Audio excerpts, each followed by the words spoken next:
Countdown, presented by Straight Talk Wireless. Welcome back to the town, Oakland, California. With the way the series started, not a lot of people expected there would be a Game 5 here tonight. However, Kyrie Irving was a man on a mission Game 4 to keep the Cavs' hopes of a repeat alive. 40 points, playoff career high, 7 threes, and a blowout victory. On the other side of things, well, Kevin Durant wants to end things tonight and earn that first ring, but he doesn't expect it to be easy. KD said he is ready for a dogfight. I think we are too. Welcome inside Oracle Arena with the man no longer carrying a wall east, Jalen Rose. Way to go, Jalen. 2004 Finals MVP, Chauncey Billups. Where's the big shot?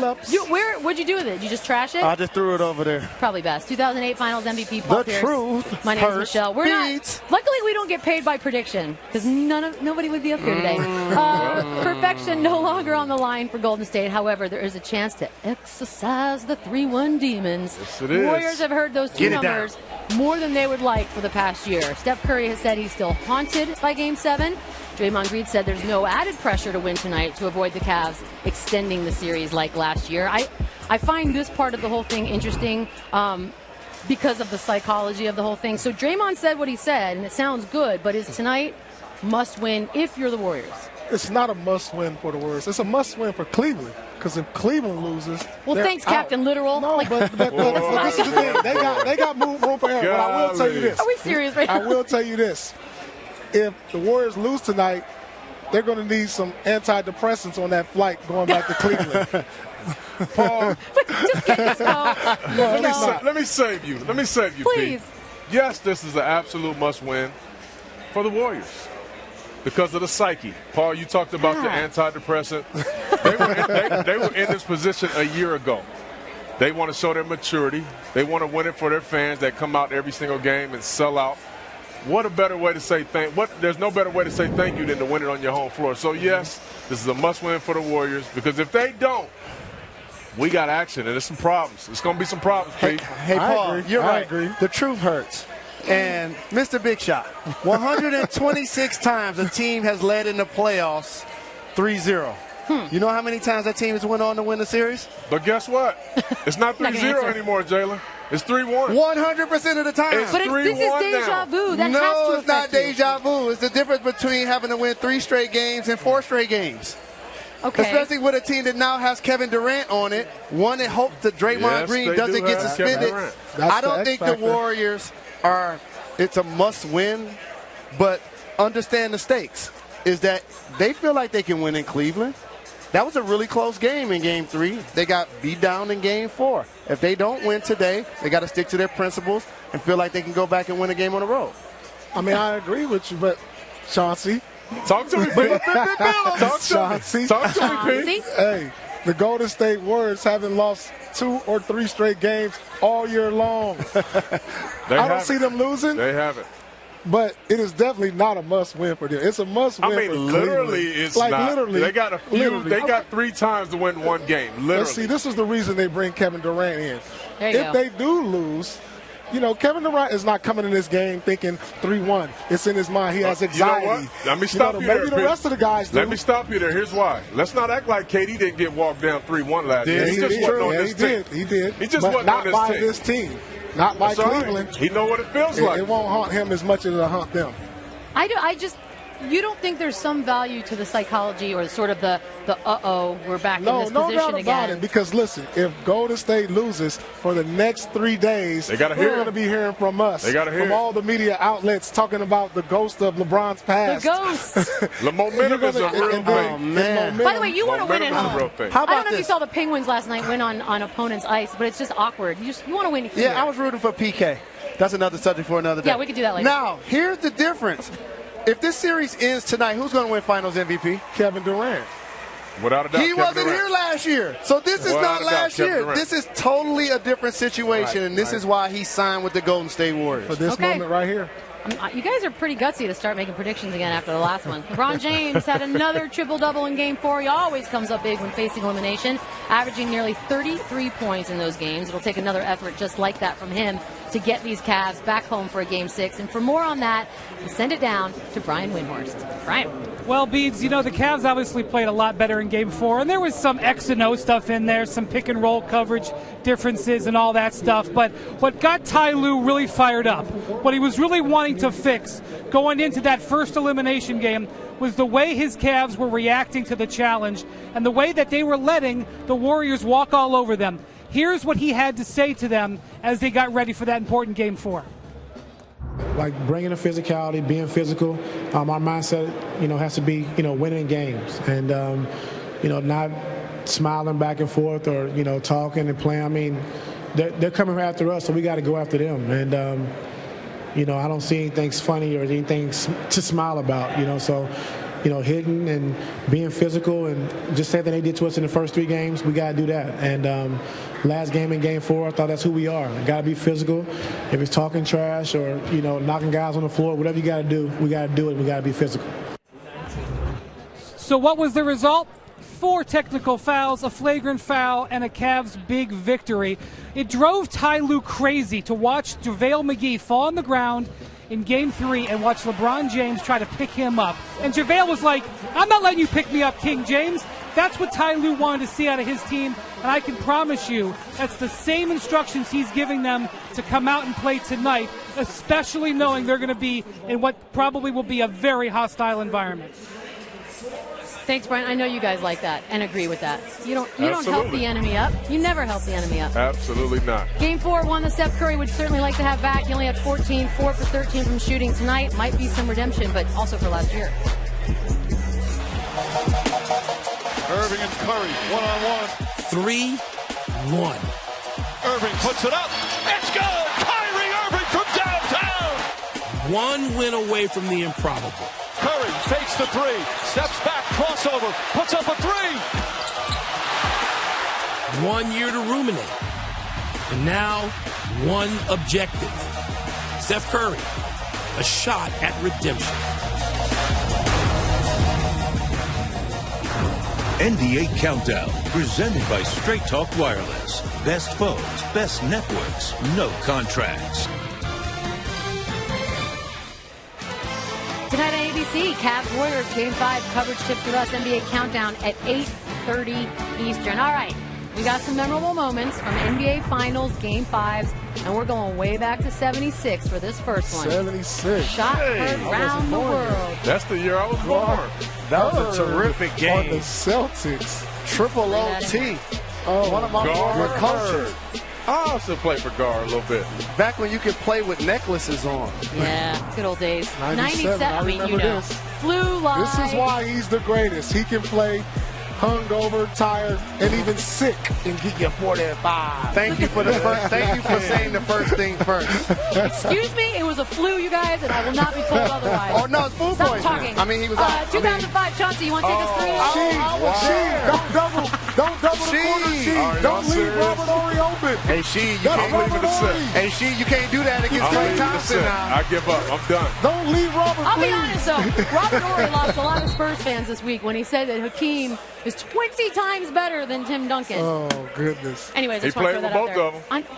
That doesn't mean the hot take is garbage. Oh, my goodness. It was garbage. Anyways, y'all really going to put that on there? Yeah, of course we are. Any chance we get. Time. You know what? Redeem yourself. Up, man. Chauncey's court vision time. We got I'm done. I'm going to do it. Somebody take it over. I'm done. Mr. Big Hey, Shot. listen, if the Cavs are going to have a chance, there's 2 things they have to do tonight. 1, they got to knock down open threes. We can't forget they were the best 3-point shooting team in the league this year.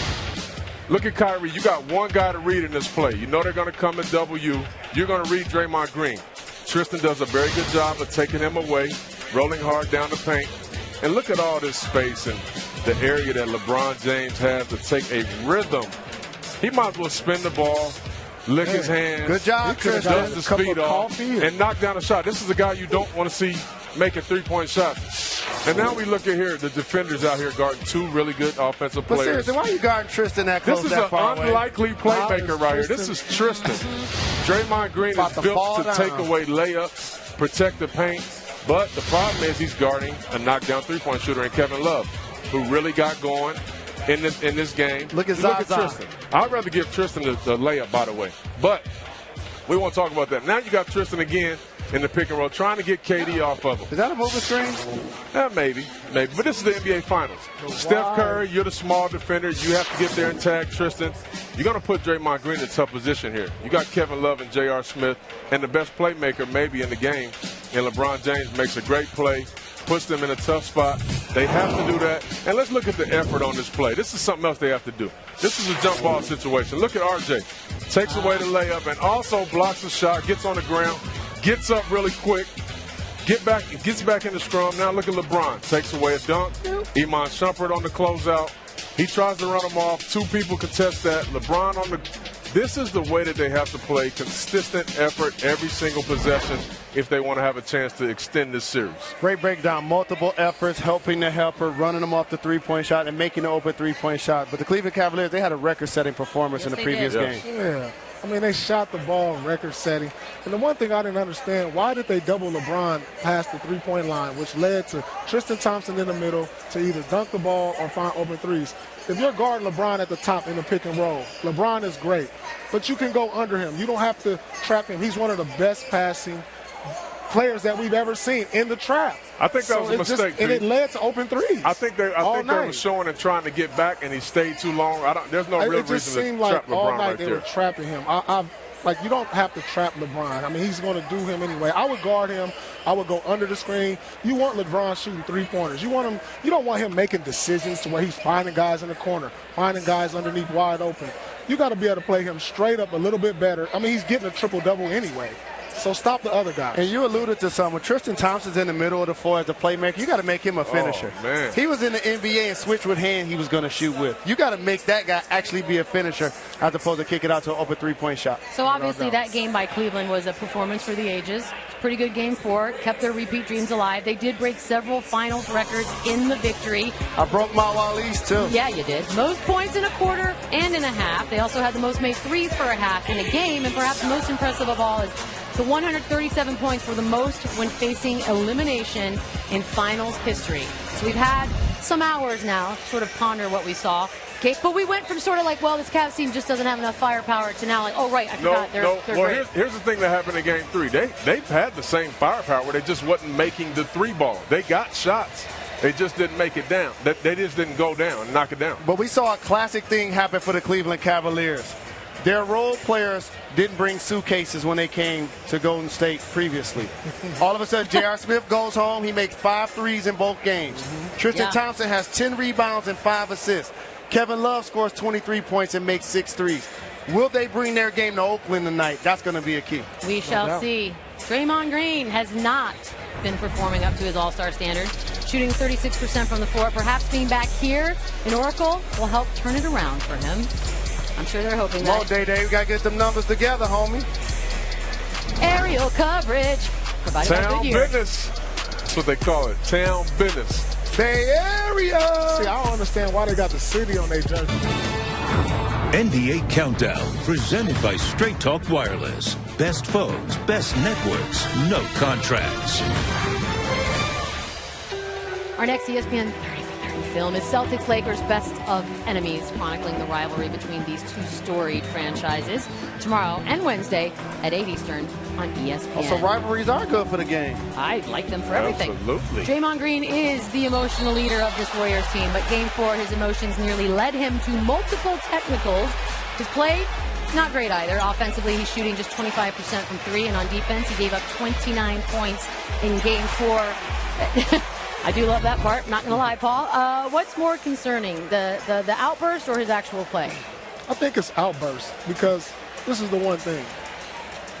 The Warriors have shown they can be dominant without a great game from Draymond.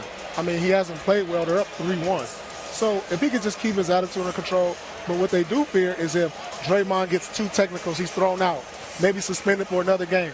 That's more concerning to me than his game, because this team is so good. Right. They can win without his production being at a high level. I'm not worried about him emotionally, to be honest with you, because they actually feed off of his emotion. They feed off of his toughness. To me, I'm worried about his game. And I'm not a big numbers guy, but to me, he hasn't had the impact that he's capable of. Only averaging 11, shooting poor percentages from the field and from 3. But as a primary defender, giving up 19 points a game, 50% shooting, pretty much 49-50, same thing. that's where he hangs his hat, and that's what they feed off of is his defensive intensity, his emotion on that end. So, to me, he's having a pretty pedestrian series, Jalen, and I thought that he would have a bigger impact at this point in the series. And plus, you won a championship with our brother Rasheed Wallace, so you better not say emotion. Of course. Right? Of course. Absolutely. I love that. But the difference is Draymond Green, and we talked about this, he's provided that leadership for that team as opposed to you guys provided it, and Rasheed was able to still play his game whether he was engaged or not. I say it's the emotion, no doubt. Okay. Because here's what happens. When you show up the officials, they have long memories, and he's had 4 fouls in each of the games. He hasn't scored over 16 points in any of the games. In last game, he did almost get ejected, except the refs got it confused. They didn't know if it was on Kerr. They didn't know if it was on him. And that can cost you because he's at 4. If he gets to 7, he's going to get suspended. And this could be a long series, as you guys both mentioned, if the Golden State Warriors don't win today. We know how the Cavs are in long series, so we'll see today. We do. All right, keep your eye on that. Kyrie Irving, he did struggle here in this building the first 2 games of the series. At home, though, he averaged 39 points and really looked nearly unstoppable at times. Chauncey, I'm going to start with you. Do you believe Kyrie Irving found his game? I think he has these. I mean, he's played unbelievable the last 2 games, averaging obviously 39 points a game. But as you start to watch the series and watch the guys that are guarding you, you start to figure things out. He's making one move and getting downhill and going right away as opposed to making 2 and 3 different moves and things that we like to see. He's making one move, waiting for the shift, and he's getting to work, getting right downhill. And obviously we know his specialty is finishing around the basket. So he's figured some things out, and I'm hoping to see his game travel so we can see a great game. And I'm glad you mentioned his game travel because no player disparity has been larger than his. At home, he's 29 points, 58% in Golden State, 11 points. Only shoot 29% here in Golden State. But playing at home, as you mentioned, he's fantastic. Getting to the paint, soft off the glass, 2-point shots, 3-point shots. And as we like to say, those points are loud. Like every time he scores, it's like, wow. Left-handed right foot, right-handed left hand. And all of a sudden, once he gets going, he can put up a 40 game like he did in the previous one. How can it be that different? His rhythm is at an all-time high right now at this point in the series. And like that old boxer who you say, hey, you need to get him out of the early rounds because if this series, the deeper it goes, the advantage is going to go to Kyrie because his rhythm is trending upward. He's going to continue to get better. If they can push this to 7, Kyrie has a chance to be the MVP because he's only going to get better as the series goes on. Wait, I mean, what are we? Here we go. You know what? We made it 30 minutes in. This is the deal. LeBron is going to be LeBron. He's getting 31. But the last 2 games when Kyrie played well, the 38 points, they should have won Game 3. He went for 40 in Game 4. They won. Hey, Paul Pierce, let me say something to you. He has the biggest effect on their wins. First of all, everywhere I walk around in this city, here we go. I'm going to lean back on hot takes. Paul Pierce is a LeBron hater. Everybody I'm one of the biggest LeBron fans out there. So for you to say that this man's averaging a triple-double and Kyrie can catch fire, stay on fire from this point forward, and get the MVP? Listen, look at it. Look at the numbers. LeBron has been dominant. Bro. He's been dominant every game. But when Kyrie's dominant, they win. Or they have their best chance at winning. Kyrie was dominant the last couple of games last season, and it made the biggest shot on the right wing. LeBron James is still the MVP of that series. No player, as you guys both know, as the Finals MVPs, has ever averaged a triple-double in the NBA Finals. That's awesome. LeBron has a chance to do so. Wait, LeBron last year was the best player, but Kyrie was the MVP. We're still 3-1, right? Yes, it's still 3-1. It's still 3-1. Kyrie was outstanding. I know where you're going, and I like where you're going. But, boy, I can't. Oh, man. Come on, P. All right, if Kyrie goes off a 40 today, I guarantee they win. If Kyrie goes off, I guarantee they win. LeBron is going to have 30, 12, some gaudy numbers, 16 rebounds. How about that's if Steph Curry has 40, I guarantee they win. Hot takes. Hot steaming takes. Paul Pierce. The fans of Oakland want to see confetti in the trophy race tonight. They do not want to see the Cavs come back like last year. You, however, can see us come back. For more NBA Countdown. Flip on over to ABC right now. Cable faces. We're going to network TV. Ready. Get the antennas ready.